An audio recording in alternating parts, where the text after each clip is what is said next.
Las cifras marcan trayectorias. 1883 es una referencia histórica para Flor.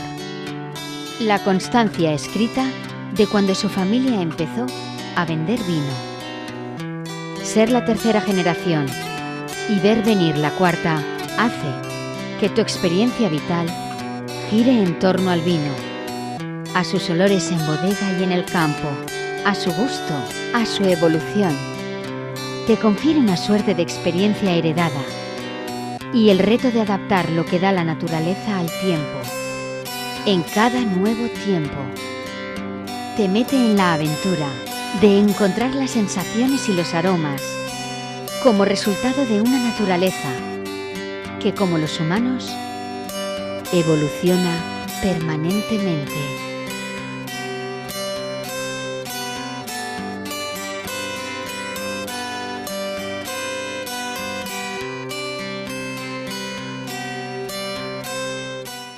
Flor Fábregas, tu historia familiar con el vino empieza hace 130 años aproximadamente, 1883. Sí, en ese dato es el primer registro que tenemos en el Ayuntamiento de Barbastro de que mi bisabuelo pues ya se dedicaba a comprar vino y a exportarlo a Francia, y allí llevaban un registro de los litros y es la primera fecha que tenemos. Quizá viniera un poco antes, en 1880, pero eso es el que tenemos registrado en archivos municipales, es en 1883. Cuando se tiene esa historia detrás, desde el bisabuelo Pedro, casi este es un camino que tienes que hacer, ¿no? Sí, la verdad es que la historia familiar, la tradición, el haberlo visto siempre, el pensar que antes que tú estuvieron los demás luchando, trabajando, sí que pesa, pero no en el sentido de peso, sino en el sentido de que qué bien, qué suerte que puedo seguir haciéndolo y puedo seguir haciendo buen vino, trabajando en mi pueblo, trabajando con un producto que sale de la tierra, y si va todo bien y los demás quieren, dejarlo a generaciones sucesivas. Pero yo no lo veo como peso, sino que lo veo en estos momentos como suerte de poder seguir haciendo algo que han hecho tus anteriores y podrán hacer los que vengan después. Eso es muy importante, el tener trayectoria en este mundo, porque ves la evolución, ves el cambio, ves el...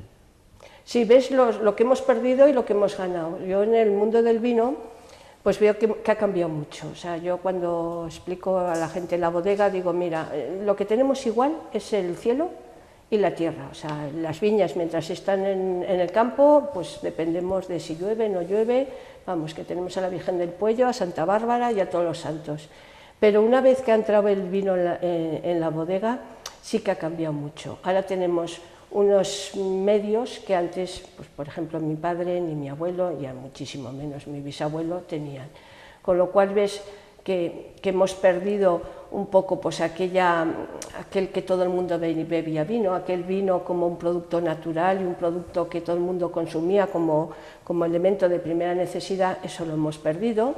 ¿Y qué hemos ganado? Pues hemos ganado el hacer vinos con mejores características, en las cuales podemos conservar más las cualidades que tiene la uva, por lo tanto que tiene la tierra y que tiene el tiempo, el cielo. Todo eso que acabas de comentar, aparte de aprenderlo en la familia, en el día a día, en cuando tú te metías por la bodega, que eras pequeña y veías cómo se hacían los procesos, lo aprendes estudiando, cuando te formas dentro de este mundo de la enología o de la agricultura antes. ¿Cómo es tu época de los estudios? ¿Cuándo decides, este es mi camino y tengo que aprender? Bueno, yo la verdad es que empecé más por el mundo del campo que por el mundo de la enología. Yo estudié biológicas, dentro de biológicas ya me especialicé en la rama de botánica. Al mismo tiempo, cuando estaba acabando biológicas, me seguía gustando más el campo y hice ingeniero técnico agrícola, porque yo estaba en Barcelona y era lo que había. Y ya posteriormente, cuando empezamos a plantar viñas y empecé a ver que mi interés por el mundo de la bodega, apoyada por mis hermanos y que iba a continuar, es cuando hice un máster en enología. Es decir, yo empecé casi más mi gusto por lo que es la tierra, por lo que es el campo, por lo que es la producción de la uva, y luego pues pasé a lo que es el global, lo que es la bodega, lo que es la enología. ¿Cómo se vive ese momento de formación para una persona como tú que tiene claro que ese es el camino? Bueno, el momento de formación, los que estudian piensan que es lo peor porque es muy pesado, pero luego lo ves en la distancia y piensas que son los mejores años, porque realmente tener la oportunidad de estar aprendiendo continuamente cosas nuevas de gente interesantísima. Yo me formé en Barcelona, o sea, tanto biológicas como agrónomos, como el máster de enología lo hice en Barcelona, y la verdad es que fueron unos años interesantísimos por los profesores, por las visitas, por los compañeros. Vamos, que lo de formarse cuando estás pasando y tienes un examen es muy árido, pero luego en la distancia piensas que son los años más enriquecedores y más variados, mejores. Has comentado antes que el vino ya no es un alimento, eso forma parte ya de la historia. Ahora el vino es un elemento más cultural, es un elemento más emocional quizás. Sí, esto ha cambiado mucho. El vino antes, en nuestra tradición mediterránea, pues era una manera de conservar, yo pienso que era una manera de conservar las calorías del verano, el exceso de producción de la fruta, en nuestro caso la uva, pasarla a calorías en invierno en forma de alcohol. No solamente calorías, sino que además les daba alegría, porque aquí en el Pirineo llamaban el vino, le llamaban el espíritu, o sea, el espíritu, pues porque alegraba el espíritu, me imagino.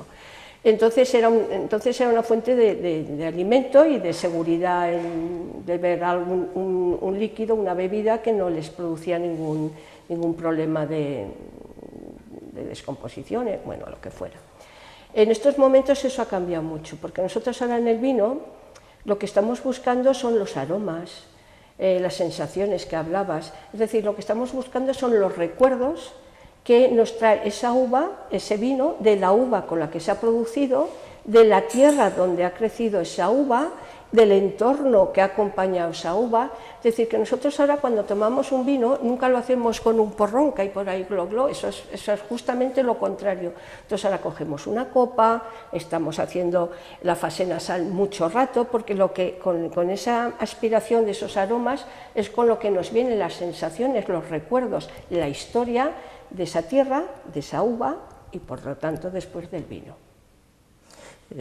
Es apasionante hablar de pasiones, porque todo eso que tú acabas de comentar, que experimenta alguien cuando bebe un vino, que es el aroma, el gusto, las sensaciones y las emociones del sitio donde se ha hecho ese vino, desde el campo hasta la bodega, ahí hay unas manos como la tuya que gestiona todo eso.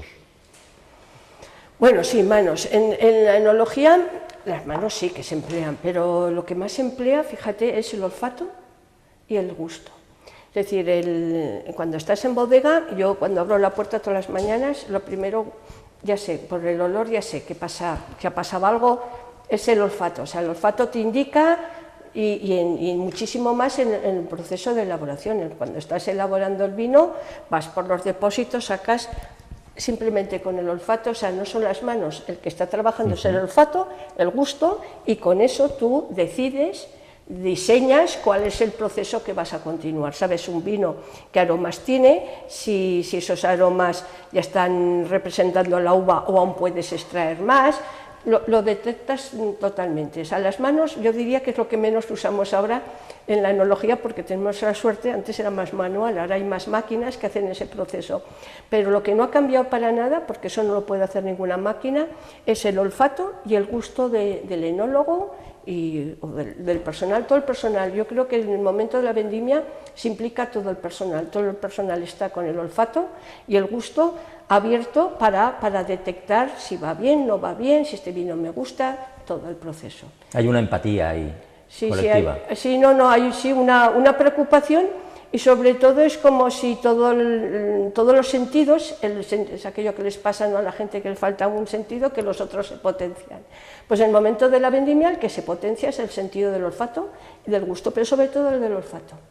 Porque el gusto del vino, pues cuando se está haciendo, pues tiene pues más acidez o más azúcar, te puede engañar.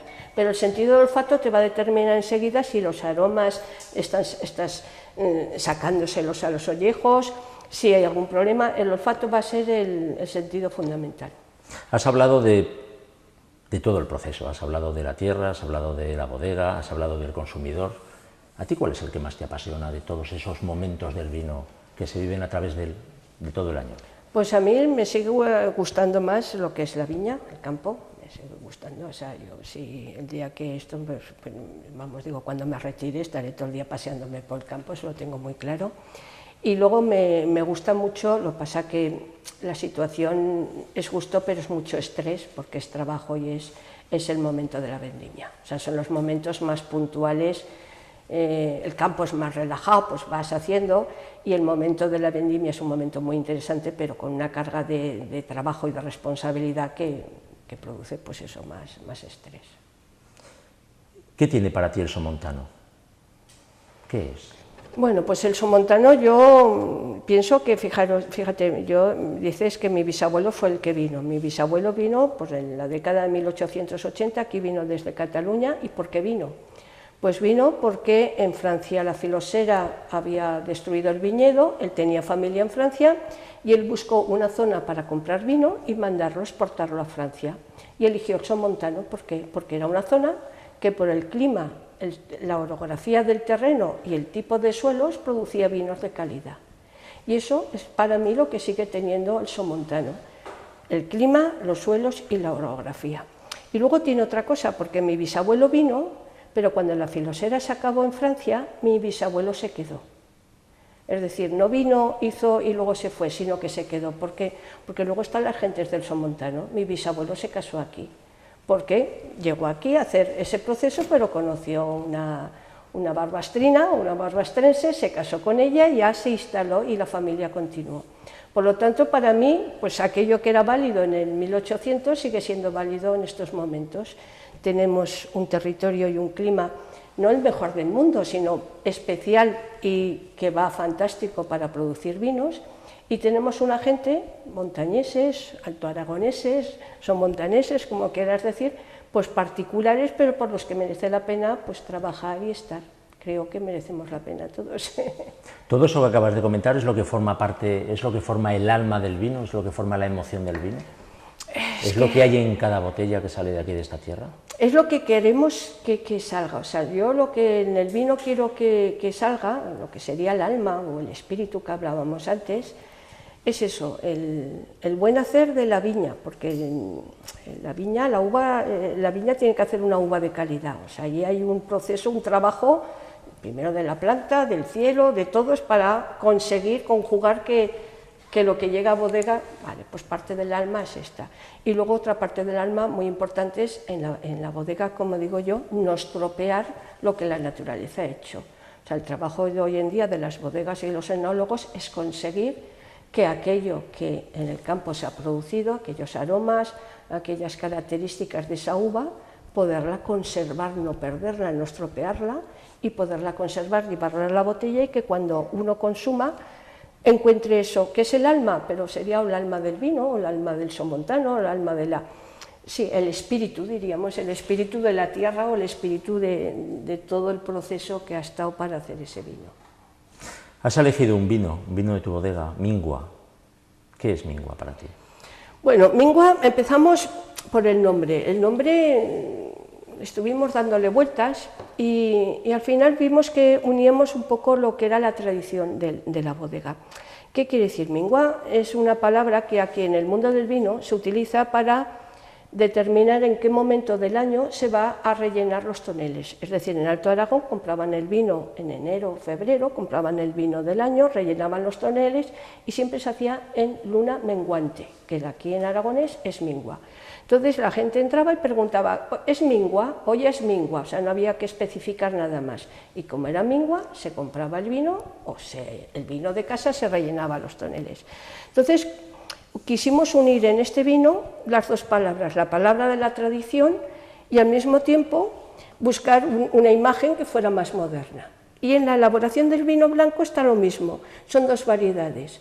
Una variedad que es la garnacha blanca, que es una variedad de tradición, una variedad que se ha cultivado siempre, antigua, nuestra, propia, con una variedad nueva que es el chardonnay. O sea, estamos intentando unir pues, el mundo del 1800 o de anterior con el mundo actual, que es el que estamos y el que vivimos, intentando encontrar de las dos partes lo mejor y hacer un producto que es original, que es nuevo, ni lo tenían antes ni ahora lo pueden tener en Francia o en otras zonas, haciendo un vino que es personal de nuestra bodega. Y que además yo creo que hemos acertado, que a la gente le gusta. El Mingua blanco hecho con Chardonnay Garnacha blanca. ¿Lo probamos? Pues muy bien, venga, vamos a...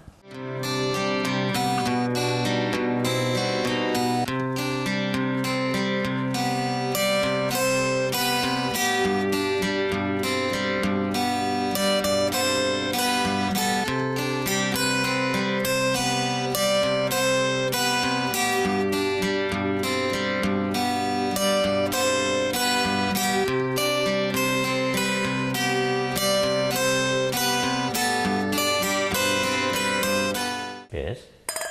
Bueno, y vamos a prestar mucha atención a ese espíritu, a ese alma que hemos dicho que está en el vino, que es muy fundamental encontrarlo en la parte olfativa.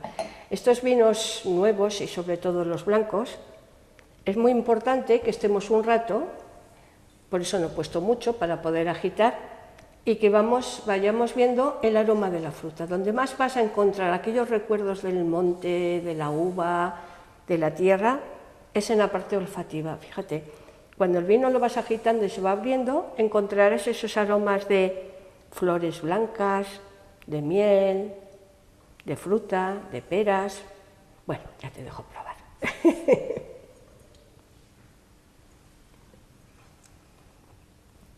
Tradición y modernidad. ¿Son fáciles de unir en un vino esos dos mundos? Yo pienso que no es fácil ni difícil, es cuestión de trabajo.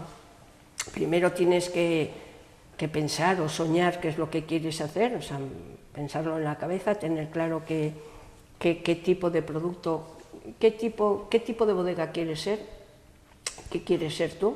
Y una vez que lo has pensado, lo has soñado, lo has diseñado, pues es cuestión de trabajo y ir probando. Y yo creo que con este vino, toda la gama de vinos jóvenes Mingua lo hemos conseguido, y con la gama de vinos de crianza, lo que es el Vega Ferrera, el Puro Syrah, pues también lo mismo. Conseguimos unir los aromas, el sabor de los tintos y el cuerpo y la estructura de los tintos de Aragón, los tintos del Somontano, con estas variedades nuevas y estas maderas, estas barricas nuevas que nos han aportado pues ahora la nueva tecnología. Has hablado de sueños. ¿Es necesario tener un sueño en este mundo, Sí, en este mundo del vino? Sí, sí. Los modernos hablan de objetivos, pero eso es muy frío y muy feo. Me gusta más la palabra sueños. Sí que tienes que tener muy claro qué quieres ser. Lo que no puedes coger es una línea y ir cambiando una línea. No, tienes que tener muy claro qué vino quieres ser tú, qué tipo de empresa, qué tipo de bodega, y una vez que lo has hecho, pues ir remando todos en la dirección de lo que tú piensas o has soñado que es lo mejor. ¿Que hay que reconducir? Pues bueno, pues se reconduce, pero siempre con un objetivo o un sueño final. Forma parte de la propia vida. Sí, exacto, sí. De la propia realidad, sí. En este vino, ¿qué hay más? ¿De tradición o de modernidad? ¿Qué le encuentras más? Es un vino blanco, y el vino blanco es más de modernidad. Los vinos blancos antes aquí se hacían muy pocos, prácticamente nada, porque había poca uva blanca, se mezclaba, y porque la elaboración del blanco es mucho más delicada, es más fácil que se ensucien, que pierdan color. Entonces los vinos blancos que en el Somontano están empezando a resurgir y con mucha fuerza, son vinos más modernos en la elaboración. O sea, está la tradición del sueño de bodega, pero en la elaboración y en todo el otro proceso es modernidad. ¿Y cuál es el papel de la mujer en el mundo del vino en el Somontano? Porque es una incorporación más o menos reciente. Bueno, yo pienso que no somos ni el mundo del vino ni el Somontano distintos a otros mundos. Yo creo que la mujer en estos momentos se está incorporando a todo. O sea, en todos los medios, nada más hay que ir, pues vete al hospital y verás qué cambio, vete a los juzgados, vete a cualquier lugar. Es decir, hasta pues hace muy poco, relativamente poco, era el mundo del vino, de la enología, era un mundo muy masculino, pero bueno, pasaban muchos otros estamentos, no era algo anormal. Y en estos momentos pues hay mujeres pues exactamente igual que en cualquier otro no sé, en cualquier otro trabajo. En el somontano yo creo que sí, que estamos muchas mujeres, yo creo que en casi todas las bodegas hay mujeres o como propietarias como enólogas, es decir, con puestos de responsabilidad, pero bueno, igual que yo pienso que es que la mujer se incorporaba al trabajo, a todos los tipos de trabajo. ¿Y qué hemos aportado? Pues como en todos los tipos de trabajo yo creo que muchísimo, muchísimo, porque tenemos quizá un bagaje, por lo menos la gente de mi generación, un bagaje pues cultural o filosófico distinto, y nuestra forma de hacer las cosas pues pueden complementar o pueden hacer piña con la forma de hacer que había antes, quizás solamente masculina, pero yo pienso que igual que en cualquier otro sector.